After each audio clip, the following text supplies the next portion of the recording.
오늘은 창세기 6장 1절부터 4절 말씀입니다. 말씀을 한번 제가 먼저 읽어드리겠습니다.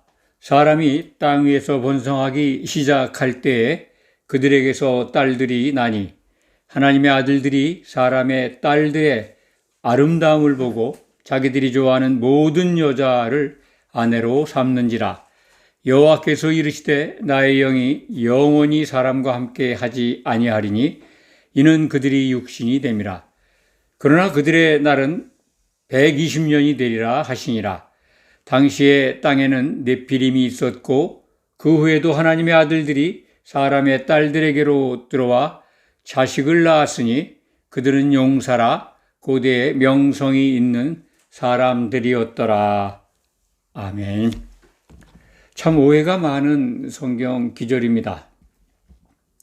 특히 사람의 딸들, 하나님의 아들들, 이 부분에 대한 오해가 아주 깊습니다.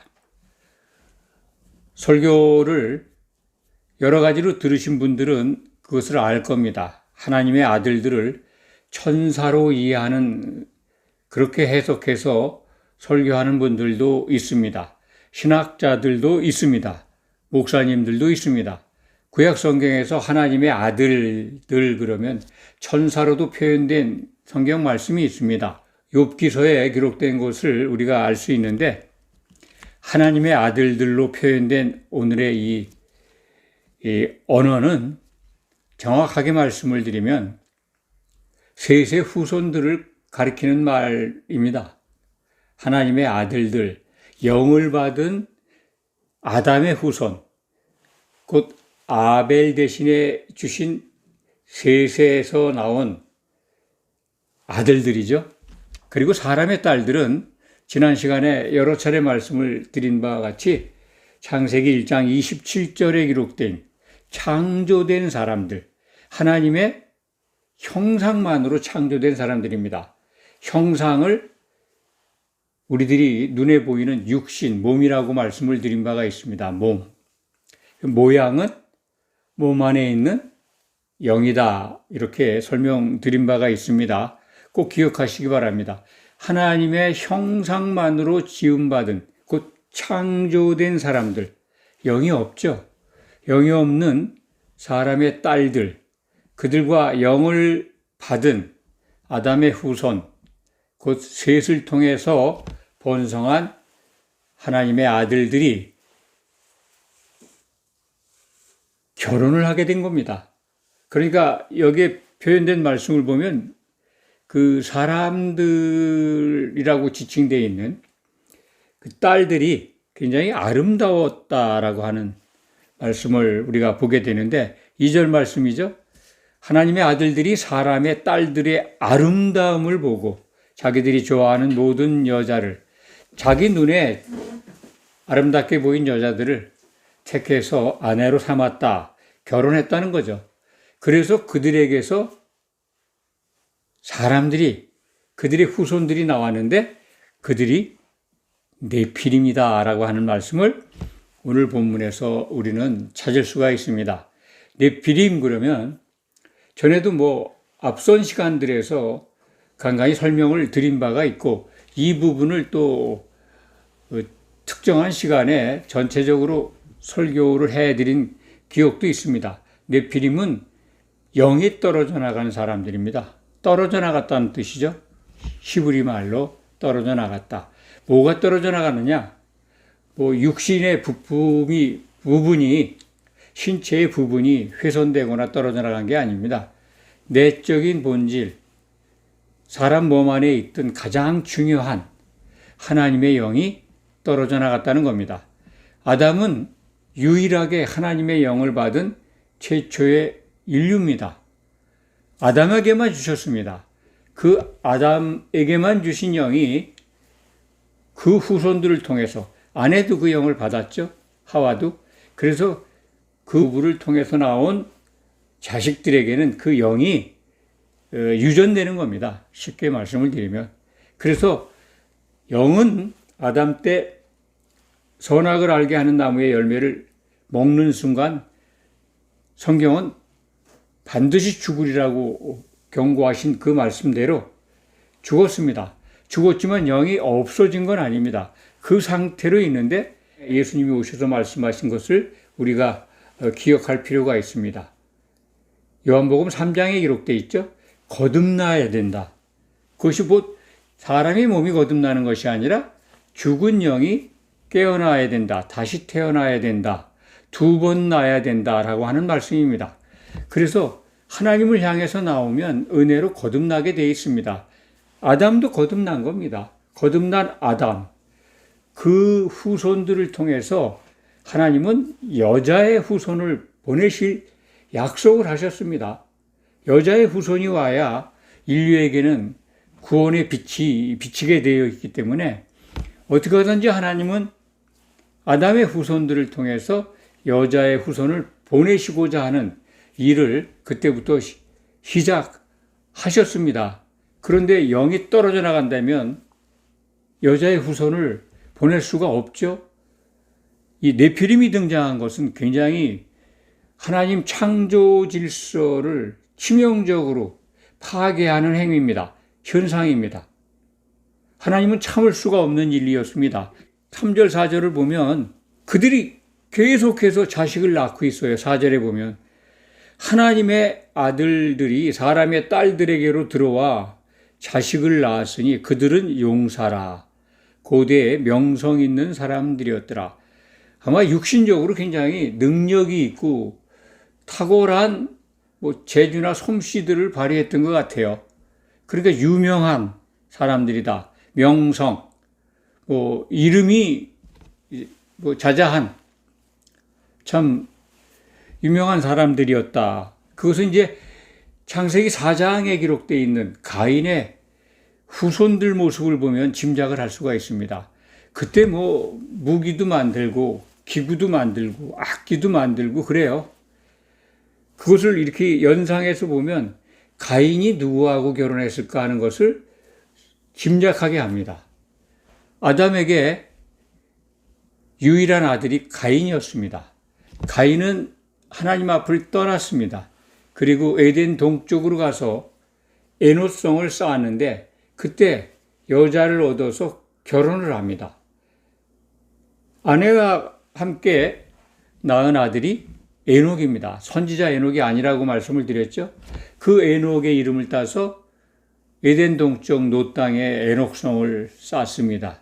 그리고 자식을 낳게 되는데 성경을 통해서 보면 기록된 말씀을 기준하면 최초의 네피림은 에녹이다. 가인의 아들. 그러니까 네피림의 조상은 가인입니다. 하나님의 아들로서 영을 받은 가인이 사람의 딸인 영이 없는 사람의 딸, 곧 창조된 사람들에게서 난 딸과 결혼했다는 것을 알 수가 있습니다. 이러한 현상은 아담이 에덴에서 쫓겨난 다음에 창조된 사람들, 에덴 그 울타리 쳐진 공간에서 쫓겨난 다음에 그 사람들과 섞여 살면서 일어난 현상입니다. 가인은 예뻤다고 그러니까 에덴을 떠나서 노 땅에 가가지고 사람들의 딸과 결혼을 했고 에녹을 낳았다. 이렇게 성경을 통해서 우리는 추정할 수가 있습니다. 그것은 기록된 말씀을 기준하면 분명한 팩트입니다. 사실입니다. 그러한 사람들이 이제 점점 늘어나는 거예요. 늘어나니까 영이 떨어져 나가는 사람들이 지면에 그냥 가득하게 된 겁니다. 유명한 사람들이 많아진 거죠. 능력 있는 사람들이 많이 나타났고 하나님은 그것을 보시고 참 3절의 말씀에 보면은 사람과 함께하지 아니하리니, 영원이라는 말은 어느 시대를 뜻한다고 말씀을 드렸습니다. 한 시대, 일정한 시대에 사람과 함께하지 않겠다. 그것은 이제 노아 홍수 때까지로 일단은 여기서 이해하시면 됩니다. 노아 홍수가 이제 120년 후에 일어나죠. 그러니까 영을 가진 아담의 후손들에게 120년이라는 기간을 주셨습니다. 돌이키는. 그 과정에서 선지자 에녹의 아들 무드셀라, 지난 시간에 말씀을 드렸습니다. 내가 죽으면 심판이 온다라고 하는 노아 홍수를 예언한 거죠. 그렇게 경고하셨지만 결국 노아 홍수 때까지 노아 방주에 들어간 노아 가족 외에는 돌이키는 자가 없었습니다. 그래서 영을 가진 아담의 후손과 영이 없는 창조된 사람들 뿐만 아니라 영이 떨어져 나간 네피림까지 모두 노아 홍수 때 멸절됩니다. 우리는 창세기 6장 7절에 창조된 사람을 쓸어버리겠다고 하신 말씀을 주목해야 합니다. 그거 먼저 말씀을 드리겠습니다. 무엇을 쓸어버리는가? 노아 홍수 때 창조된 사람을 쓸어버린다라고 하나님께서 선언하십니다. 그러니까 영을 받은 아담의 후손 가운데는 남는 자가 있다는 거죠. 창조된 사람이나 창조된 사람과 결합해서 나온 네피림 모두 쓸어버린다 하는 것은 멸절시킨다는 겁니다. 그런데 영을 받은 사람들에게는 기회가 있습니다. 그것이 매우 특이하죠. 영을 받은 사람들은 사후세계가 있습니다. 이걸 꼭 아셔야 합니다. 아담의 후손들은요, 영이 거듭나지 않은 상태로 죽었다 하더라도 음부의 공간에 가서 대기하게 됩니다. 신약 성경을 적용하면 아브라함의 품에 가는 자들은 영이 거듭난 상태로 이해가 됩니다. 그런데 고통받는 음부에 가는 사람들은 거듭나지 않은 사람들입니다. 그렇기 때문에 구약시대에 영을 가졌지만 하나님을 바라보지 않은 사람들은 사후세계가 있다. 음부라고 하는 보이지 않는 공간에 아브라함의 품, 곧 사망 공간이 있고 고통받는 음부의 세계가 있습니다. 그래서 구약시대나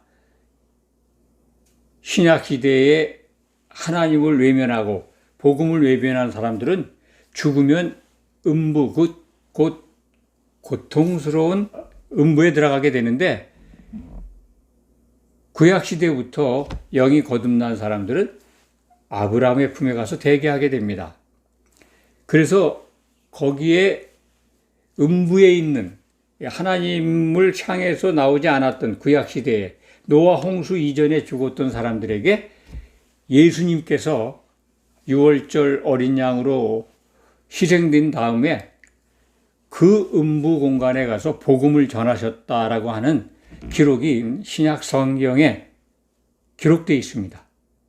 이것을 우리가 기억한다면 영을 받은 사람들은 반드시 사후세계가 있고 심판을 받는다. 기독인이나 그렇지 않은 사람들 모두 다 심판받습니다. 다만 기독인들은 그리스도의 심판대 앞에서 심판을 받습니다. 기독인들은. 그런데 기독인이 아닌 사람들, 곧 구약시대의 사람들과 신약시대의 예수님을 믿지 않은 사람들은 마지막 백보자 심판, 신보자 심판대 앞에서 서서 그때 다 선다고 하는 것은 영적 부활을 뜻합니다. 영의 몸을 입고 서서 심판을 받게 됩니다. 중요한 게 영이 없는 존재는 사후세계가 없다는 겁니다. 네피림에게는 기회가 없어요. 사람 모습을 했지만 영이 없기 때문에 짐승과 동일한 겁니다. 짐승은 혼만 있습니다. 창조된 사람들도 혼만 있는 사람들입니다. 짐승하고 똑같은 거예요. 그런데 영을 가진 아담의 후손 하나님의 아들들과 영이 없는 창조된 사람들의 딸이 결합을 해서 네피림이 나왔는데 그들이 영이 떨어져 나갔다는 겁니다. 그들은 그러니까 짐승이 되어버린 겁니다. 일대 잡종에서 짐승이 되어버렸어요. 짐승 같은 사람이 아니라 동일한, 그들은 죽으면 고만입니다. 요 근래에 애완동물들 많이 키우시죠. 개뿐만 아니라 고양이도 있고, 심지어 뱀까지 기르는 분들이 있는데, 기르다 보면 정이 들잖아요. 그 애완동물이 죽으면 참 슬퍼서 마음이 아파합니다. 저도 그런 경험을 했습니다만, 그들에게는 영이 없습니다. 사후세계가 없어요. 죽으면 그만입니다. 소멸되는 겁니다. 장례 치르고 명복을 빌고 하는 것, 그것은 감정적으로는 그 이해가 되지만은 논리적으로 타당하지가 않습니다. 뭐 그것은 참고하시고요. 짐승은 영이 없다. 네피림도 같은 존재다라는 것을 기억하시고, 우리가 갖고 있는 신약성경 마지막 책에 보면 짐승의 등장이 기록되어 있습니다. 요한계시록 13장 1절부터 끝절까지 보면 두 짐승에 관한 기록입니다. 바다에서 나오는 짐승, 그것은 마귀로부터, 거기 표현에는 용이라고 되어 있죠. 용으로부터 모든 권세와 능력을 받습니다. 그가 세상과 교회를 장악합니다. 그리고 교회에서 또 다른 짐승, 거짓 선지자로 나중에 기록이 되는데 짐승이 또 나옵니다. 그러니까 짐승으로 표현됐지만 그들은 영을 가진 사람들입니다. 사람이에요. 짐승이지만 사람입니다. 영을 가졌는 아담의 후손 가운데 그런 자들이 나타나는데 짐승보다도 아주 더 못한 그런 사람의 모습을 하고 있지만 인면 수심이라고 그러죠. 얼굴은 사람인데 마음은 짐승인 그런 자들이 나타납니다. 마지막 때에 그들이 나타나서 교회 성도들을 아주 상상도 못하는 방법들로 죽이고 핍박합니다. 자기들한테 경배 안 하면, 용에게 경배를 하지 않으면, 특히 이 능력을 받은 짐승이죠. 바다에서 올라온 짐승에게 경배 안 하면 다 죽임을 당합니다. 표를 받지 않아도 죽죠. 매매를 못하게 하니까. 먹고 살 일이 없어지는 겁니다. 그래서 안 받을 수가 없겠죠. 그 과정을 통과하려면 살아남는 자들은 다 받았다고 보면 됩니다. 그 산자들, 그들이 또 회개할 기회를 부여하고 있다는 게 요한계시록 증거입니다. 참으로 하나님의 은혜가 크다는 것을 그 성경을 통해서도 알 수가 있는데, 짐승이 돼버린 사람들이, 네피림이 나타났었는데 멸절됐다. 짐승보다 못한 짐승이 될 자들이 앞으로 나올 것이다 라고 하는 예언의 말씀을 주목하시기 바랍니다. 영이 없는 자들은 짐승이고, 영을 받았지만 그보다 못한 삶을 사는 사람들은 짐승과 같은 존재죠. 근데 그들이 지금 나타나고 있죠. 시대를 한번 보십시오. 교회 안에도 그런 자들이 나타나고 있고, 교회 밖 세상에는 참 여러 곳에서 짐승보다 못한 사람들의 유형이 나타납니다. 이건 뭐를 의미할까요? 주님이 오실 날이 가까워졌다. 그 앞서서 있을 7년 환란의 때가 다가오고 있다는 것을 우리는 힌트받습니다. 시대를 분별할 줄 알면 그것을 보게 됩니다. 오늘 본문 말씀은 이 네피림이 나타나서 하나님이 분노하고 그들을 멸절하기 위한 심판이 있었다. 그것을 아는 지식도 중요하지만은 신약 성경에 기록되어 있는 이 시대에 우리 교회에게 주어져 있는 예언의 말씀을 적용해서 그 때가 다가오고 있는 걸 분별해야 합니다. 그러려면 깨어있는 성도들은 잘 준비해야 되겠죠. 짐승 같은 존재, 짐승보다도 못한 사람이 나타나고 있구나. 교회에도 등장하고 있구나. 이것은 환란 때가 다가오고 있다. 환란, 7년 환란이 지나면 주님이 오십니다.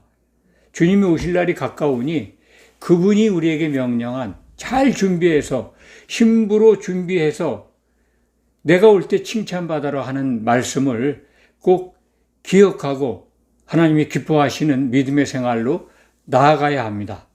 기도하겠습니다.